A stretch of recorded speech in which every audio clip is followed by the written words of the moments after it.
Marshanda baru-baru ini membongkar sebuah fakta mengejutkan yang tak pernah diungkapkannya ke publik. Mantan istri Ben Kasyafani itu mengaku bahwa tahun 2023 ia mengalami titik paling rendah dalam hidupnya. Secara mengejutkan, Marshanda mengaku ditinggal selamanya oleh sang kekasih dengan cara yang tragis. Yang gue alamin ditinggal matinya mendadak banget dan tragis, kata Marshanda dikutip dari akun YouTube Marshanda pada Rabu, 13 Agustus 2025.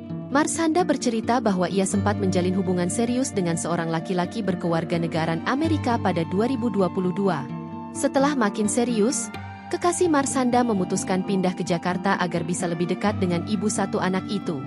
Singkat cerita, saat Marshanda mengunjungi apartemen sang kekasih, ia tak menyangka bahwa hari itu menjadi hari yang tak bisa dilupakan dalam hidupnya.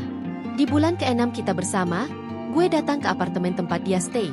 Karena sore itu adalah waktunya gue buat nemenin dia untuk kontrol ke dokter jantung, katanya. Setelah lama menunggu, kekasih Marshanda berinisial B tersebut tak kunjung datang dan sulit dihubungi.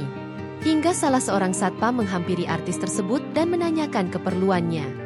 Marshanda lalu menjelaskan bahwa ia menunggu seseorang yang tinggal di apartemen tersebut sambil menunjukkan fotonya. Tanpa disangka, satpam tersebut memberitahu Marshanda sebuah kabar yang sangat mengejutkan.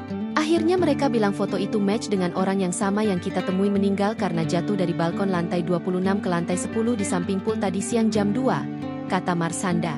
Mendengar kabar tersebut, Marshanda terkejut bukan main. Ia bahkan tidak bisa memproses apa yang sebenarnya telah terjadi. Dengan nada lirih, pemain sinetron Bidadari itu mengatakan bahwa ia dan kekasihnya itu sudah berencana untuk bertunangan bahkan menikah. Sosok kekasih Marshanda itu bahkan sempat menemui Ustaz karena ingin menjadi mualaf demi bisa menikahi ibu dari Siena itu. Merasa hancur, Marshanda sempat ingin menyerah. Ia bahkan sudah berencana hilang dari dunia keartisan dan menata hidupnya kembali setelah ditinggal sang kekasih dengan cara yang tragis. Selama berbulan-bulan, Marshanda terus menangisi kepergian calon suaminya yang terlalu tiba-tiba. Ia bahkan merasa mati secara fisik lantaran rasa sakit yang tak bisa diungkapkannya karena kematian sang kekasih. Terlebih lagi ia dan kekasihnya sudah berencana ingin menikah.